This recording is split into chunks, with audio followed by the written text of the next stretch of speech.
La palabra se lee en el nombre del Padre, del Hijo y del Espíritu Santo. Amén. Dice así: porque David no subió a los cielos, pero él mismo dice: dijo el Señor a mi Señor, siéntate a mi diestra hasta que ponga a tus enemigos por estrado de tus pies. Sepa, pues, ciertamente toda la casa de Israel, que a este Jesús, a quien vosotros crucificaste, Dios le ha hecho Señor y Cristo. Al oír esto, se compungieron de corazón y dijeron a Pedro y a los otros apóstoles: varones hermanos, ¿qué haremos? Pedro le dijo: arrepentíos y bautícese cada uno de vosotros en el nombre de Jesucristo para el perdón de los pecados, y recibiréis el don del Espíritu Santo, porque para vosotros es la promesa, y para vuestros hijos, y para todo lo que estáis lejos, para cuanto el Señor nuestro Dios llamare. La palabra del Señor está bendecida. Estaremos predicando: Jesucristo es el Señor. Jesucristo es el Señor. La palabra Señor es un título. Es un título que se le daba en la antigüedad a las personas que tenían esclavos, a aquellos que estaban al servicio de la corte, a las personas de edad, y por respeto por su edad, se le daba el título de Señor al César. Al César romano se le daba el título de Señor también. Y también se le daba el título de Señor a Dios en un sentido divino. Entonces, ¿qué sucede? Jesús es el Señor. Se está diciendo que Jesús es divino, que Jesús es Dios. Entonces, eso es lo que Pedro está diciendo en la primera predicación el día del Pentecostés. Ahora bien, no es raro que sea Pedro que haga este enunciado de decir que Jesús es el Señor. Porque hay un evento importante con Jesús y con Pedro, y es el día que Jesús le entrega la iglesia a Pedro como líder de la iglesia. En Mateo 16, 18, y él dice: yo también te digo que tú eres Pedro, y sobre esta roca edificaré mi iglesia, y las puertas del Hades no prevalecerán contra ella. Y a ti te daré la llave del reino de los cielos, y todo lo que atares en la tierra y será atado en los cielos, y todo lo que desatares en la tierra será desatado en los cielos. Jesús le está diciendo a Pedro que le está dando la llave del reino de los cielos. Ahora, en el contexto de lo que dice las Escrituras, la llave del reino de los cielos está en el señorío de Cristo. ¿Por qué? Porque hay palabras aquí que se enlazan. Cuando él habla de que lo que atares en la tierra también será atado en los cielos y viceversa, está hablando porque en ese contexto quienes entendían y creían que tenían la llave del cielo era el Sanedrín. El Sanedrín era un conjunto de fariseos y saduceos que era quien decidía la actividad religiosa, guardianes de la ley de Moisés. Y ellos entendían que ellos eran quienes tenían la autoridad de atar y desatar. Y Jesús le está diciendo: ahora la autoridad y desatar está en la iglesia. La iglesia es que tiene la autoridad de desatar y atar. Pero en un sentido bíblico le está diciendo que cuando tú aceptas el señorío de Cristo, hay cosas que tú estás atando y estás desatando en el mundo espiritual. Si en el mundo espiritual hay cosas que tú desatas con aceptar el señorío de Cristo. Ahora bien, en el texto, él habla de David en la predicación, en la primera predicación de Pedro, el día del Pentecostés.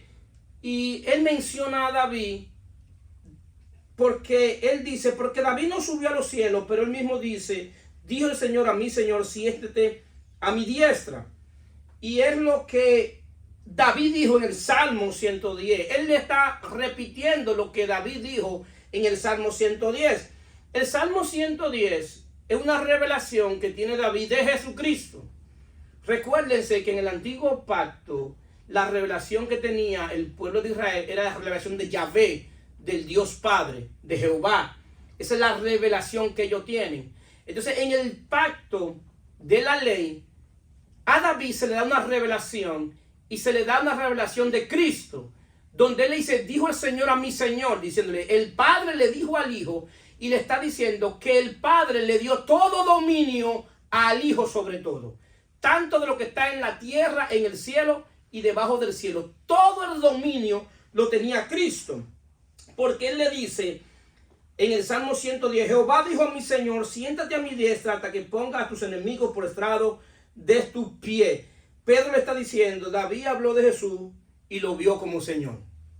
Si antes de Jesús ir a la cruz, ya David lo estaba viendo como Señor. Pero no solamente lo vio como Señor, sino que en el Salmo, cuando lo leemos, también él lo ve como sacerdote. Es decir, que él lo ve como Señor, pero también como un sacerdote. ¿Por qué esto es importante? Porque en el tiempo de los judíos, en ese pacto, el sacerdote era que tenía legalidad para administrar las cosas espirituales. Y el sacerdote era que daba entrada y salida al mundo espiritual. Entonces, ¿qué sucede? Este Señor no solamente es un simple Señor, sino que es un sacerdote que tiene autoridad para darnos entrada al mundo espiritual. Todo aquel que entra al mundo espiritual sin el Espíritu de Dios está entrando de manera ilegal. ¿Por qué? Porque al mundo espiritual se entra por medio del Espíritu de Dios. Y por eso también se tiene consecuencia en términos espiritual. Porque la legalidad, quien la tiene es Jesús. Y quien le da legalidad a la iglesia para entrar en el mundo espiritual es Él.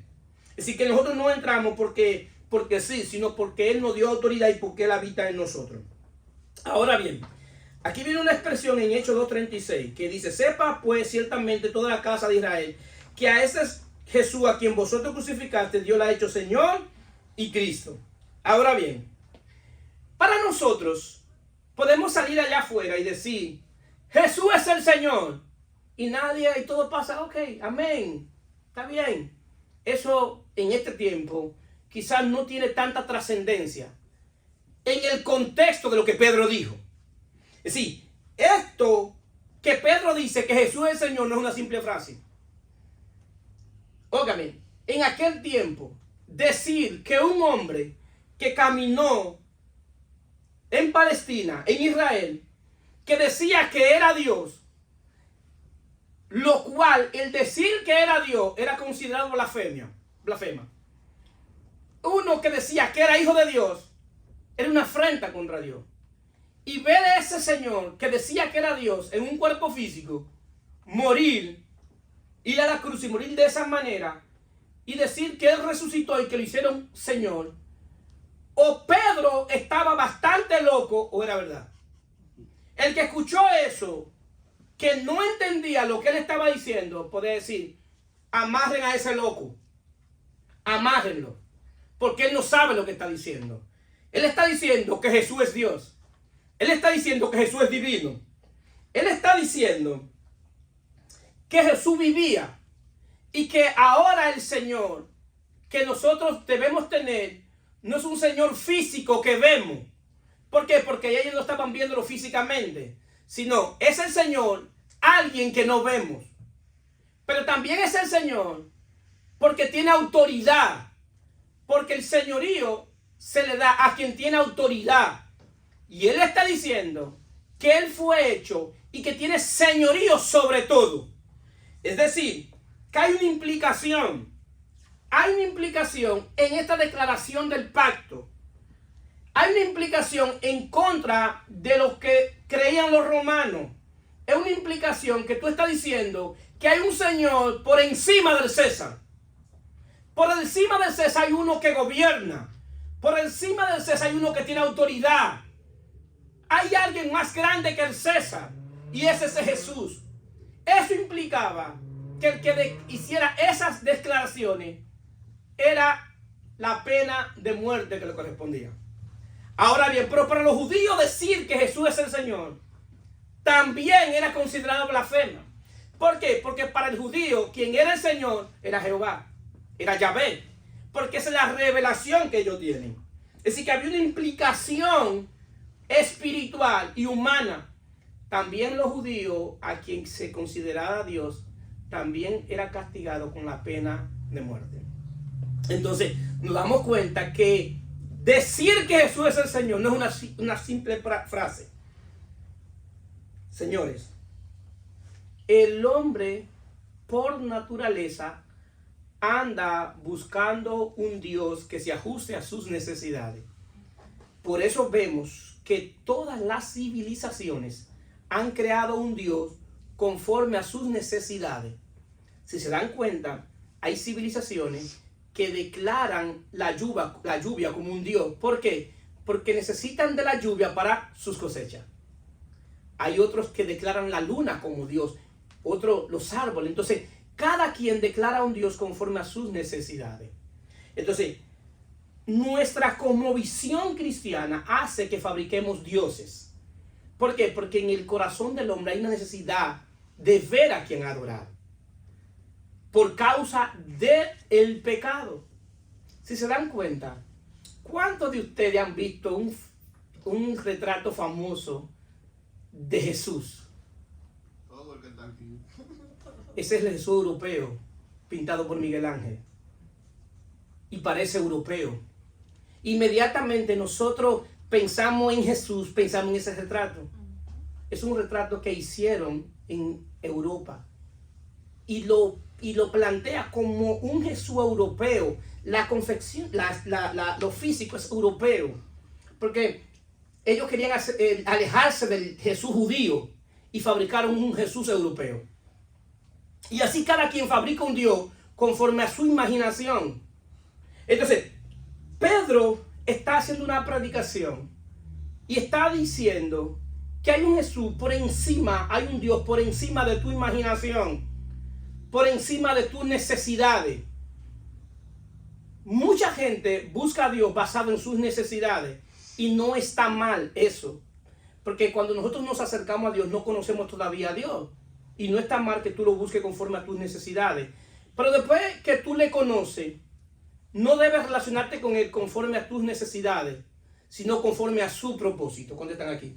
Amén. Conforme a lo que Él es, por encima de mis necesidades, porque Dios está por encima de nuestras necesidades. El asunto es que cuando yo me relaciono con Dios basado en mis necesidades, hago una relación con Dios de solamente de yo pedirle y Él me da. Yo me fabrico que Dios existe para Él suplirme. Y no quiero decir que Dios no está pendiente de nuestras necesidades. Dios existe porque sí, porque Él es Dios y está por encima de todo. Y aún Él supliendo o no supliendo, Él sigue siendo Dios. Entonces, hay algo importante aquí.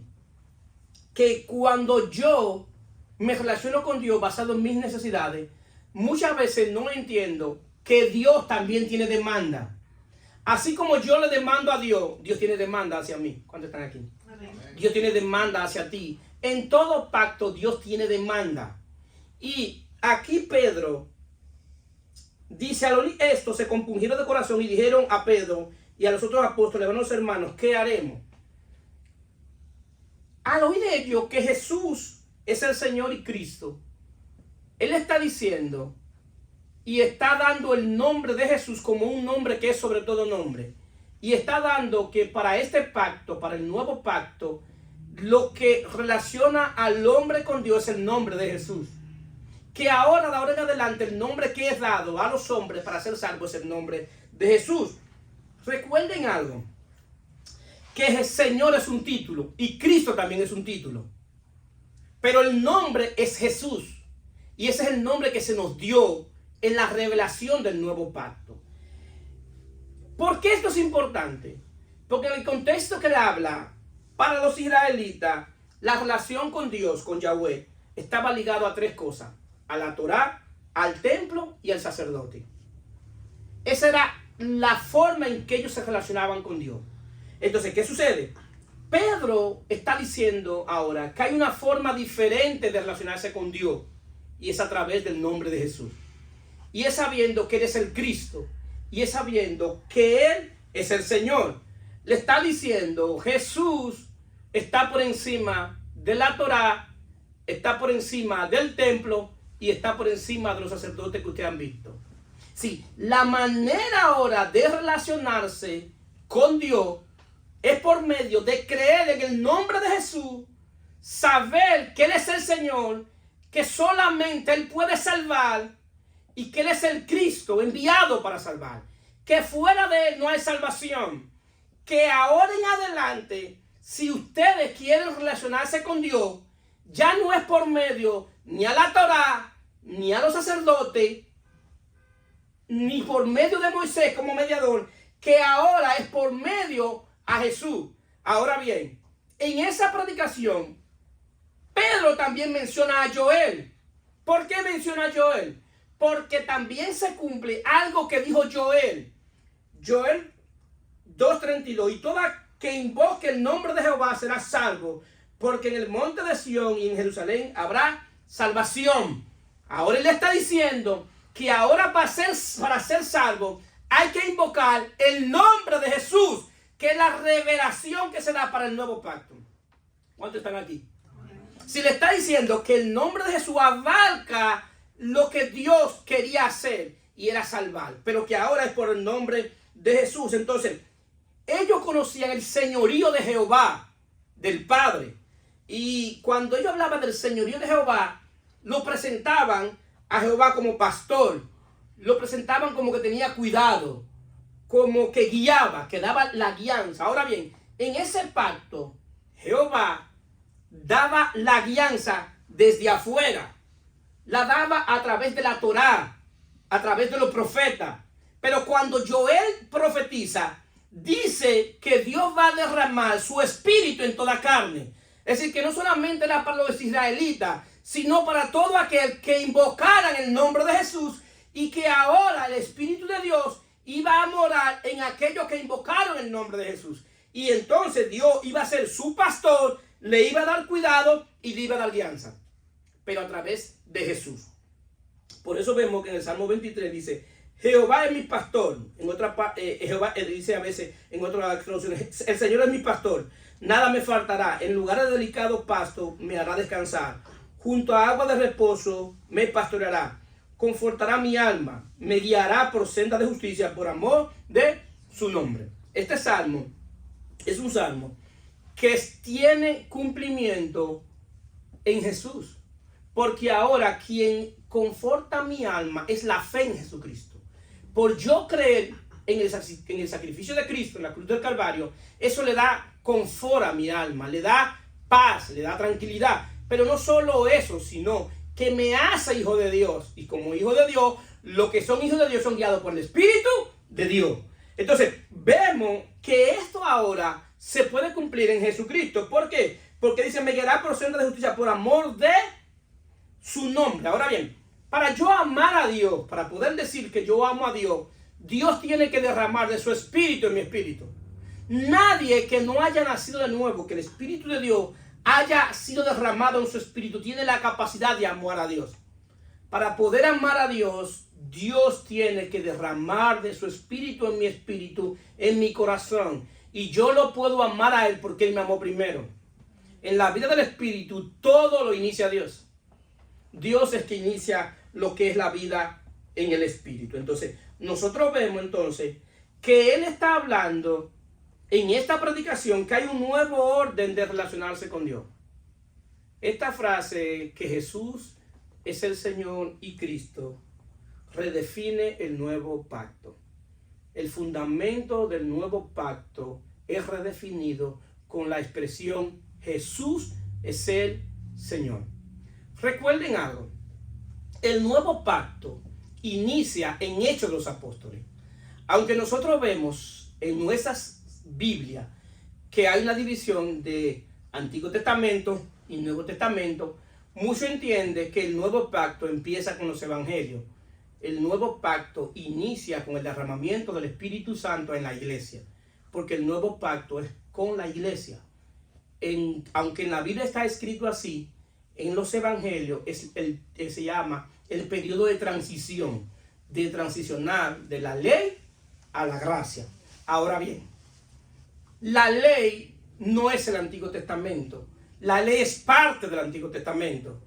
¿Por qué? Porque está la ley que está en el Antiguo Testamento, pero también está el pacto de la promesa que se hace con Abraham, que no es parte de la ley.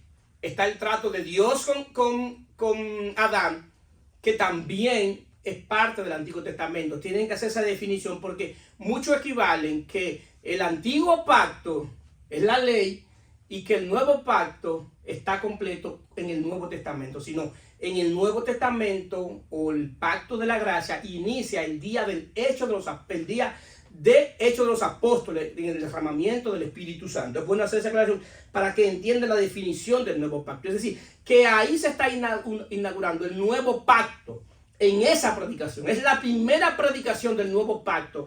Pero él está hablando de un fundamento que ahora Jesús es el Señor.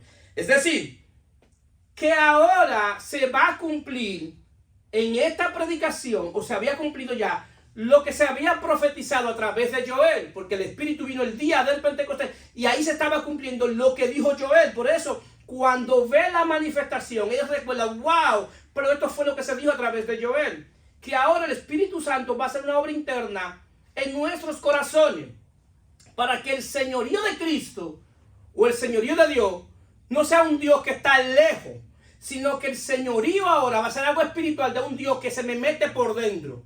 Amén.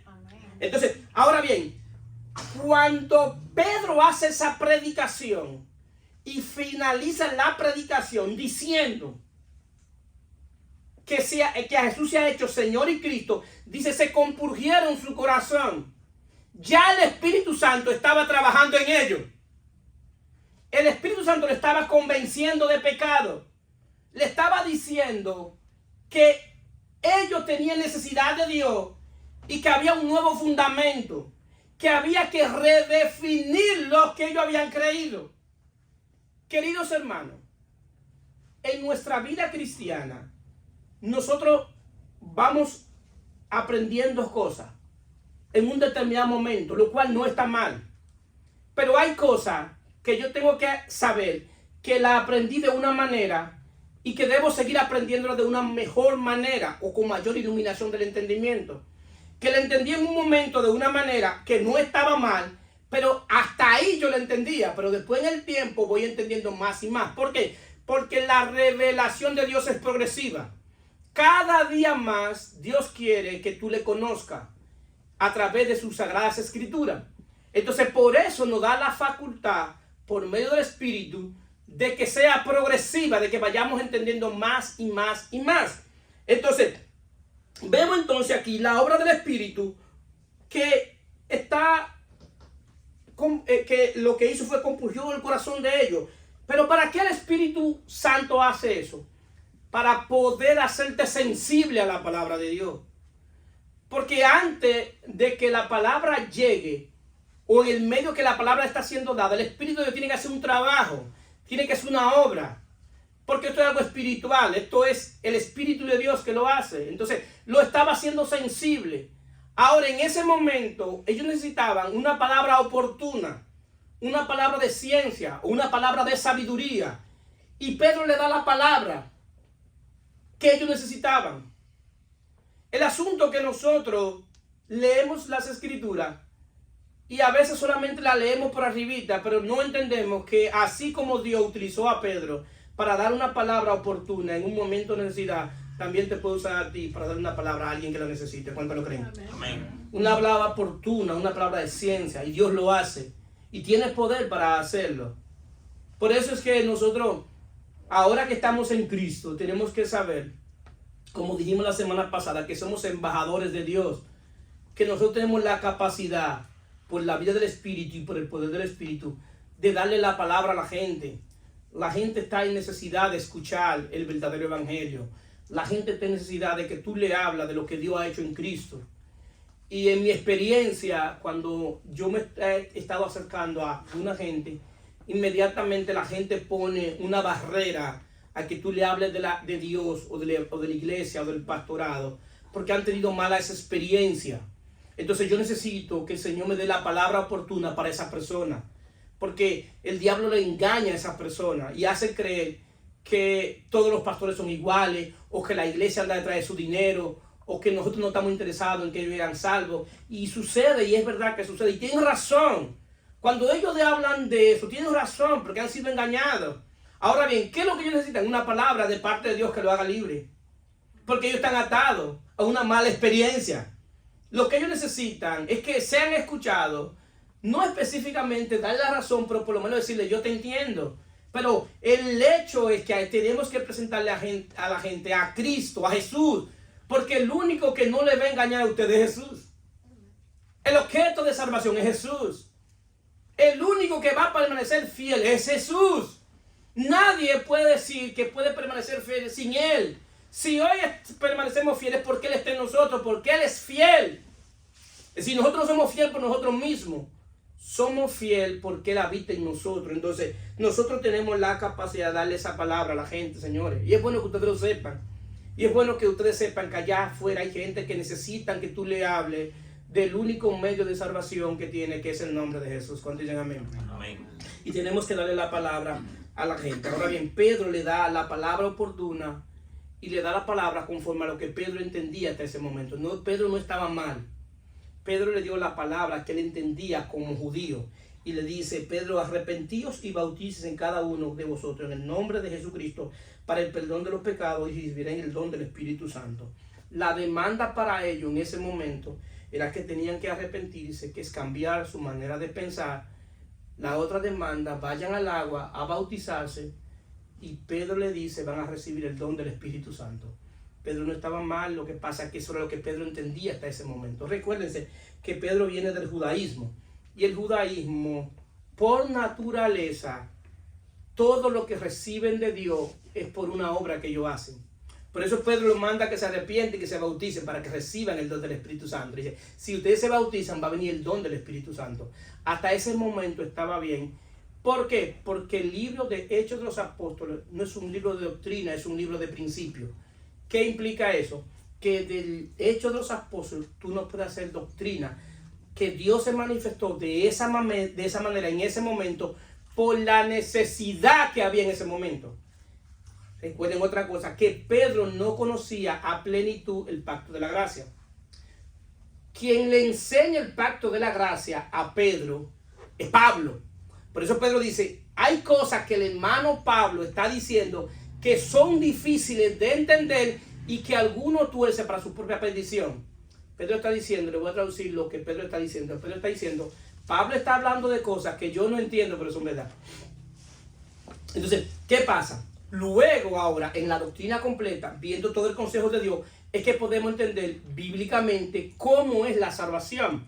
Y quien lo explica de esta manera es Pablo. Es decir, el fundamento de la soteriología, que es la rama de la teología que estudia la salvación, quien lo establece es Pablo. Porque a Pablo que se le da esa revelación, a Pablo que se le dice que somos salvos por gracia, por medio de la fe, y que esto no es de nosotros, es don de Dios, no por obra para que nadie se gloríe. O sea, a Pablo que se le da ese nivel de revelación. ¿En cuál carta se le da? En la carta de los Efesios. ¿Por qué? Porque es la carta con mayor profundidades espirituales. Pablo está manejando un evangelio que no se lo enseñó hombre.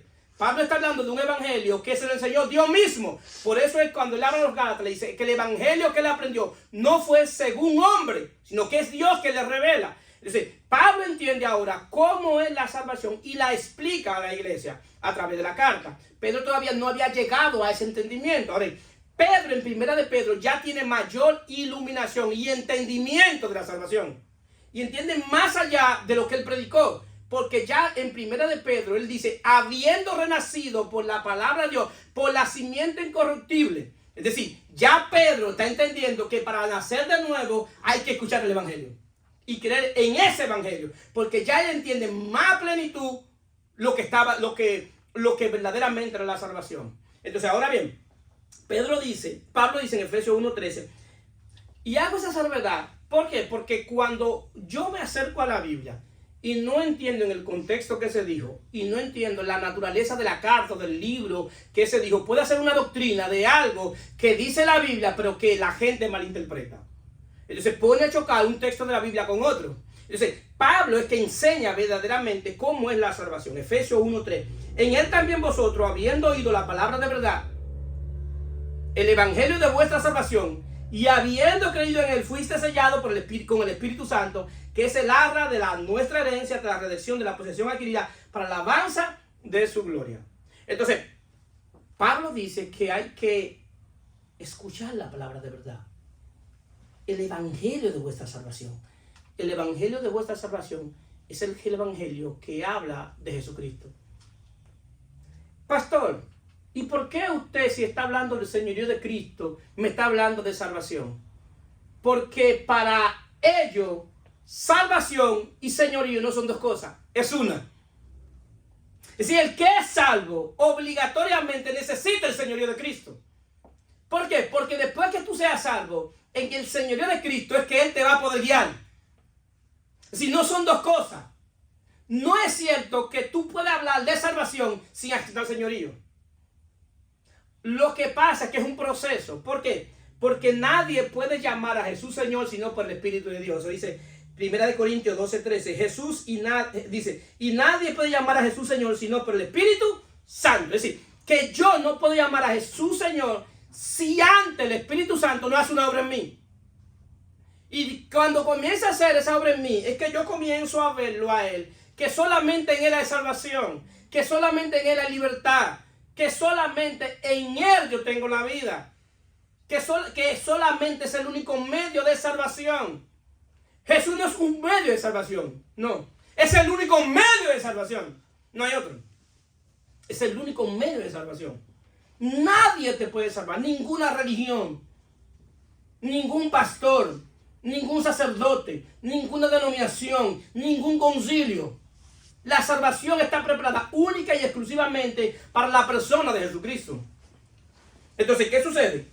Aquí vemos entonces que para hablar de señorío también tenemos que hablar de salvación. No se puede hablar de manera individual. Ok, que podemos explicar que es el primer paso para uno aceptar el señorío, es que el Espíritu de Dios trabaje en uno y comience lo que se llama el bautismo en el Espíritu, que es cuando el Espíritu de Dios viene a ti y te bautiza. Entonces, ¿qué sucede? Nosotros podemos ver algo cuando hablamos de señorío.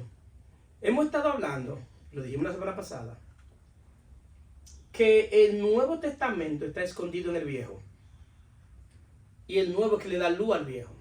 Cuando aprendamos a entender esta dinámica, vamos a tener mayor entendimiento. Si nosotros leemos Éxodo 21, vamos a hablar de la ley de los esclavos. En la ley de los esclavos, el esclavo trabajaba 6 años para un amo. Y según la ley de Moisés, el 7º año salía libre. Y dejaba de ser esclavo y se iba por ahí. Pero si el amo había sido bueno con él, si lo había tratado bien, el esclavo no se iba de la casa. Y entonces iba donde el juez y decía que él no quería ser libre, que él quería seguir con el amo. Y ahí él pasaba de ser esclavo a ser siervo, al servicio del rey, del amo. ¿Qué implicaba esto? Implicaba que el amo estaba a cuidado de él, de su familia, de su ropa, de su salud, de sus hijos. Se podía sentar a la mesa con el amo. Entonces, ¿qué sucede? Pero él decidía voluntariamente decir donde el juez: yo no quiero ser libre, yo quiero seguir en el régimen y ya no seré un esclavo, sino seré siervo, porque yo voy a estar al servicio voluntario. Y tenía que declarar que él amaba a su amo. Es decir, que la ley estaba establecida para aceptar el señorío, pero él tenía que voluntariamente, conscientemente y en amor aceptar el señorío. ¿Qué implica eso? Que Dios en Cristo ha dado el señorío de Cristo para que gobierne nuestra vida. Pero yo debo aceptarlo voluntariamente y en amor, someterme a su señorío. Es decir, de ahora en adelante ya no me ciño yo. De ahora en adelante me ciñe otro. Ya yo no voy a hacer mi voluntad, sino la voluntad tuya. Ya no es que yo quiero irme para aquel sitio porque me gusta. No es que yo quiero hacer esto porque me gusta. No, no. Yo voy a hacer de ahora en adelante tu voluntad. ¿Dónde tú quieres que yo vaya? ¿Dónde tú quieres que yo haga la obra? Porque ahora yo no voy a hacer mi voluntad, sino la voluntad de mi Señor. ¿Cuántos están aquí? Amén. Eso es señorío. Eso es señorío. mientras nosotros estemos tomando nuestras propias decisiones, Cristo no es tu Señor.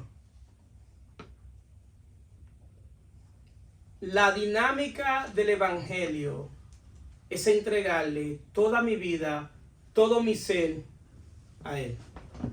Esa es la dinámica del Evangelio. La dinámica del Evangelio es que Cristo viva su vida a través de nosotros. ¿Por qué? Porque cuando Él viva a través de nosotros, Él va a hacer la obra de Él. Amén. No es la obra mía, es la obra de Él. Cuando Él viva a través de nosotros, Él va a dirigir mis pensamientos. Es decir,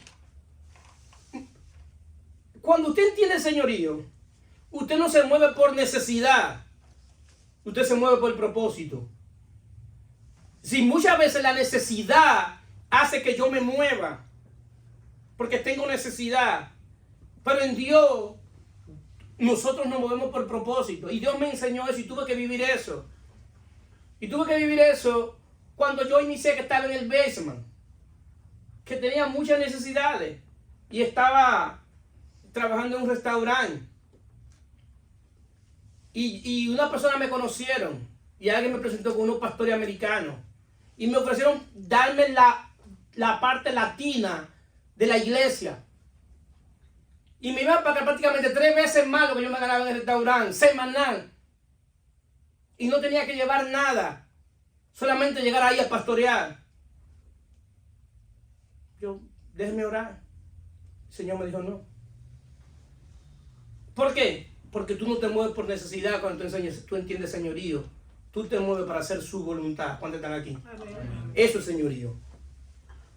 Y hago ese testimonio para que ustedes entiendan que a veces la misma necesidad que yo tengo hace que yo eche por un lado, le dé una patada al señorío de Cristo. Señores, cuando nosotros estamos claros que estamos haciendo la obra de Dios, Dios es nuestro suplidor. Dios es nuestra cobertura. Y Dios nunca, nunca, como hijo de Él, te va a dejar que ande en vergüenza. Dios no deja que sus hijos anden en vergüenza. Por eso nosotros tenemos que entender señorío y entender que verdaderamente lo mejor que nos puede pasar es aceptar su señorío. Lo mejor que nos puede pasar es entender esa expresión de que Jesús es el Señor. Porque cuando yo entienda que Jesús es mi Señor, yo voy a ser más efectivo. Porque Señor simboliza dirección. Señor simboliza cobertura. Señor simboliza que Él te suple. Eso es señorío. Entonces, los grandes errores que nosotros hemos cometido, ¿sabe por qué? Porque hemos tomado nuestras propias decisiones y hemos dejado el señorío de Él. Y aún mismo, estando en el Evangelio, tomamos nuestras propias decisiones y olvidamos el señorío de Él. La voluntad de Dios para nuestra vida es mejor que nuestra propia voluntad, aunque no lo entendamos en el momento. La voluntad de Él en nuestra vida es mejor que nuestra propia voluntad. Cuando entendemos señorío, debemos renunciar a hacer nuestra voluntad, sino vivir para hacer la voluntad de Él. Se pueden poner de pie.